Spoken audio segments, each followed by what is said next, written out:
ETF index mutual funds నేర్చుకుని stock మార్కెట్లో రాణించాలనుకుంటున్నారా? వెంటనే ఈ నెంబర్కి కాల్ చేయండి. నమస్కారం. మనం శ్రావణ మాసంలో ఉన్నాం. శ్రావణ మాసం లక్ష్మీ మాసం అయినే చెప్పుకున్నప్పటికీ సర్వదేవతా మాసంగా కూడా చెప్పుకోవాలి. శ్రావణ సోమవారాలు శివార్చన, మంగళవారాలు గౌరీ అర్చన, శుక్రవారాలు లక్ష్మీ అర్చన, శ్రావణ శనివారాలు వెంకటేశ్వర స్వామిని అర్చించే రోజు, విష్ణు అర్చన చేసుకునే రోజు. శ్రావణ శనివారాన్ని విశేషంగా జరుపుకోవచ్చు. అయితే ఈ శ్రావణ మాసం లక్ష్మీ మాసం అని చెప్పుకుంటున్నాం మనం. దేవతలంతా కలిసి ఒక పెద్ద యజ్ఞం సంకల్పించారట ఒకప్పుడు. చేసిన తర్వాత ఈ యజ్ఞం మొదలుపెట్టాక సప్తర్షులు ఏమన్నారంటే, ఈ యజ్ఞ ఫలితాన్ని ఎవరైనా సర్వోత్కృష్టమైన దైవానికి సమర్పించాలని భావించారు. ఎవరు యజ్ఞ పురుషుడు అని భావిస్తే త్రిమూర్తుల్లో ఎవరో ఒకళ్ళని ఈ యజ్ఞంలో ఆయన ఈ మొత్తం యజ్ఞానికి ఆయన్ని అధిపతిని చేయాలని భావించారు. ఈ త్రిమూర్తుల్లో ఒకడు ఎవరు గొప్పవాళ్ళు అనేది తెలుసుకోవడం కోసం బ్రహ్మమానస పుత్రుడైనటువంటి భృగు మహర్షిని అందుకు పంపించారు. అయితే భృగువు ముందు బ్రహ్మలోకానికి వెళ్తే తండ్రిని ఎంత పిలిచినా ఆయన పలకలేదట. ఆయన సృష్టి క్రమంలో ఆయన హడావిడిలో ఆయన ఉన్నాడనమాట. సృష్టి చేసే పనిలో ఆయన సరస్వతీదేవి వీణ వాయిస్తుంది. ఆయన వీణానాదం వింటూ తన బొమ్మలు చేసుకునే పనిలో మునిగిపోయాడు. దాంతో ఆయనకు విసుగు పుట్టింది. నువ్వు యజ్ఞపురుషుడిగా ఎట్లా పనికొస్తావు? పనికిరావు, నీకు అసలు దేవతార్చనే ఉండదు, అర్చనే ఉండదని స్వయంగా తండ్రినే శపించాడు భృగువు. ఆ తర్వాత ఆయన కైలాసానికి వెళ్ళాడు. కైలాసంలో శివపార్వతులు ఇద్దరు ఆయన తాండవము ఆమె లాస్యంలో మునిగి వాళ్ళిద్దరూ ఆనంద నృత్యం చేసుకుంటున్నారు. భృగువు ఎంత పిలిచినా వాళ్ళు పలకల. దాంతో ఆయనకి ఇట్లా లోలత్వంతో ప్రవర్తిస్తున్నావు కాబట్టి కేవలం లింగ రూప ఆరాధనే ఉంటుంది, నీకు సాకార రూప ఆరాధన ఉండదని పరమేశ్వరుని కూడా శపించాడు. ఈయన ఒక మహర్షి, ఈయనకి శపించాలన్న ఉద్దేశం కలిగింది. అట్లా అక్కడి నుంచి మూడో వ్యక్తి అయినటువంటి శ్రీ మహావిష్ణువుని పరిశీలించడం కోసం, ఆయన యొక్క పరిస్థితి ఏమిటో చూడడం కోసం భృగు మహర్షి వైకుంఠానికి వెళ్ళారు. వెళ్ళేసరికల్లా విష్ణువు లక్ష్మీదేవి వాళ్ళ ఆనందంలో వాళ్ళు ఉన్నారు. ఆయన నిద్రలో ఉన్నాడు. నిద్రావస్థలో ఆమె పాదాలు ఒత్తుతూ మైమరపడుతోటి ఆవిడ ఉండేసరికల్లా ఆయన ఎంత పిలిచినా పలకట్లేదని కోపంతో మహావిష్ణువుని గుండెల మీద కాలుతోటి తన్నాడు.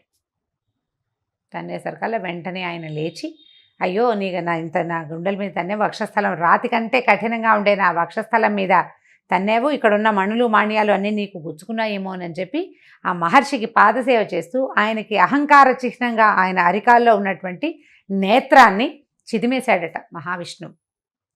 దాంతో ఆయన వెంటనే భగవంతుడే తన పాదాలు పట్టుకున్నాడనే విషయాన్ని జ్ఞప్తికి వచ్చిందనమాట.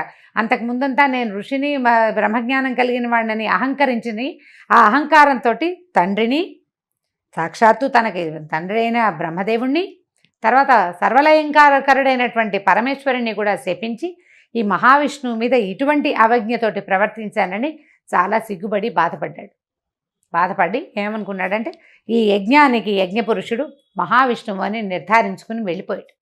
నిజానికి భృగు మహర్షి ఒక కల్పంలో మహాలక్ష్మికి తండ్రి, ఆమెను భార్గవి అంటారు. ఈ కల్పంలో ఈవిడ క్షీరసాగరం నుంచి ఉద్భవించిందనమాట. ఆమె కోపం పట్టలేకపోయింది. ఆయన నిన్ను తంతే నా స్థానమైన హృదయాన్ని తన్నాడు, నన్ను హృదయంలో పెట్టుకుంటానన్నావు నువ్వు, ఆ స్థానంలో తన్నాడు కాబట్టి నేను నీతోటి ఉండను, ఈ అవమానాన్ని నేను సహించలేనని వెళ్ళిపోయింది. పిల్లలు ఆయన మన కుమారుని వంటి వాడు శిశువు, మన శిశువు తంతే మనం కోపం తెచ్చుకుంటామా అని విష్ణువు బతిమలాడినా ఆవిడ ఒప్పుకోలేదు. నా శిశువైనా సరే నన్ను తనడానికి వీల్లేదని కోపగించుకుని వెళ్ళిపోయింది. ఆ వెళ్ళిపోయిన ఆవిడ భూమి మీద చేరి కొల్హాపూర్లో తపస్సు చేసుకుంటూ ఉండిపోయింది. ఈ లక్ష్మీదేవి వెళ్ళిపోయేసరికల్లా వైకుంఠం శూన్యమైపోయి మహావిష్ణువు ఆమె కోసం అని వెతుకుతూ భూలోకానికి వచ్చేసాడని, ఆ వచ్చేసిన భగవంతుడు మన అదృష్టం కొద్దీ మన తిరుమల కొండలలోనే ఉండిపోయాడు. భూమి చేసుకున్న అదృష్టం, భారతీయులు చేసుకున్న అదృష్టం, అందులోనూ తెలుగువారి అదృష్టం ఏంటంటే మహావిష్ణువు మన ప్రాంతానికి రావడం.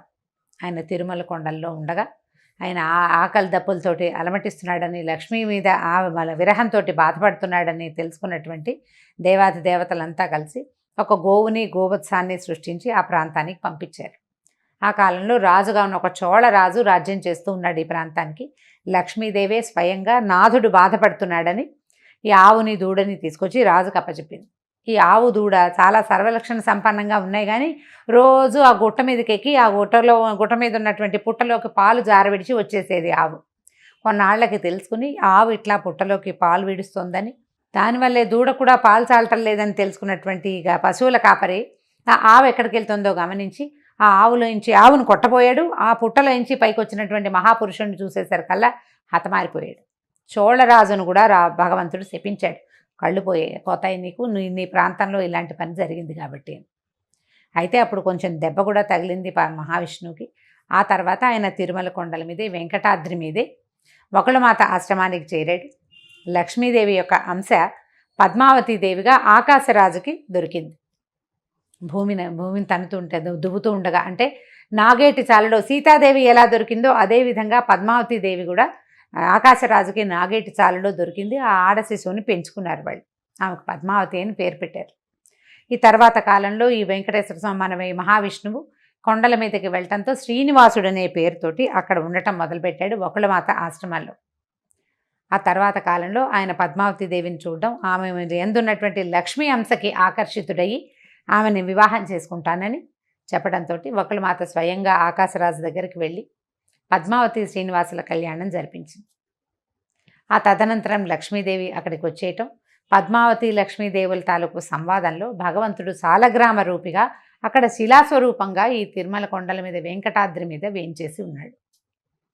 అయితే ఇలా వెంకటాద్రి మీద వేంచేసి ఉన్న వెంకటేశ్వర స్వామికి మనం శనివారము వెంకటేశ్వర దినంగా భావిస్తాం. మనం నమ్ముతాం ఖచ్చితంగా. శనివారం నాడు ఉపవాసాలు ఉంటాం వెంకటేశ్వర స్వామి కోసమే. శనివారం నాడే కాలినడకన దేవాలయానికి వెళ్ళాలనుకుంటాం. వెంకటేశ్వర స్వామి దేవాలయానికి తప్పకుండా వెళ్తాం. అయితే ఈ శ్రావణ మాసంలో ఇది అమ్మవారికి ప్రీతిపాత్రమైన మాసము, అది వెంకటేశ్వర సంబంధమైన మాసం అవడం వల్ల శనివారాల్లో గనక వెంకటేశ్వర స్వామి ఆరాధన చేస్తే ఈ 4 వారాలు విశేషమైన ఫలితం లభిస్తుంది. ఎట్లా భగవంతుడు వెంకటేశ్వరుడుగా మారి దశావతారాలలో లేనిటువంటి ఈ అర్చాస్వరూపము మనకి భూమి మీద ఈ కలియుగానికి మన కోసమే అవతరించిన కథని ఒక్క మాట జ్ఞాపకం చేసుకుని స్వామికి చలిమిడితోటి దీపారాధన కనుక చేస్తే చాలా అఖండమైన ఫలితం లభిస్తుంది. మనం చేసే ఈ శ్రావణ మాసపు దైవారాధనలో లక్ష్మీ అమ్మవారి ఆరాధన, శివారాధనతో పాటుగా ఇలా వెంకటేశ్వర స్వామి ఆరాధనని కూడా భాగంగా చేసుకోండి. మిగిలిన రోజులు కుదరకపోయినా శ్రావణ మాసంలో శనివారాలు 4 శనివారాలు ఒక పూట భోజనం, పగలు భోజనం చేసి రాత్రి భోజనం చేయొద్దు. దాని విధి అదే. అన్నం తినకుండా అన్నాన్ని తద్భిన్నం ఏదైనా తినచ్చు.